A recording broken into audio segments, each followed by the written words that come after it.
त्यांची तब्येत तपासण्यासाठी त्यांना विनंती केली तर त्यांनी होकार दिला तपासणीसाठी.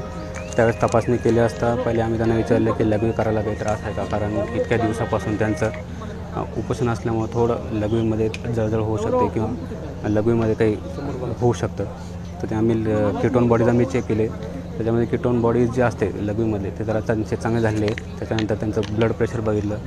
कालच्यापेक्षा ब्लड प्रेशर आज त्यांचं चांगलं वधारले म्हणजे त्यांच्यात इम्प्रूव्हमेंट झालेली आहे.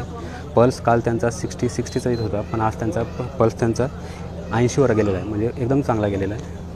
आणि बाकी बी पी त्यांचा 100/170 mm झालेला आहे. त्यामुळे त्यांची तब्येतीमध्ये थोडी सुधारणा झालेली आहे कालच्यापेक्षा. CBCचे काही रिपोर्ट आले नाही, CBCचं काल त्यांचं ब्लड सॅम्पल घेतलं होतं. आता त्याचे रिपोर्ट यायचे बाकी आहेत आणखी. इन्फेक्शनचा युरिनचा काही नाही, इन्फेक्शनचं असं काही नाही त्यांचं याच्यामध्ये. बाकी त्यांना दुसरा काही त्रास नाही. फक्त काल पोटदुखीचा थोडासा त्रास होत होता त्यांना.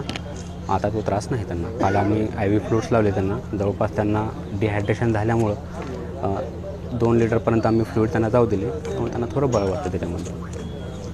इंजेक्शन आपण नाही, इंजेक्शन नाही.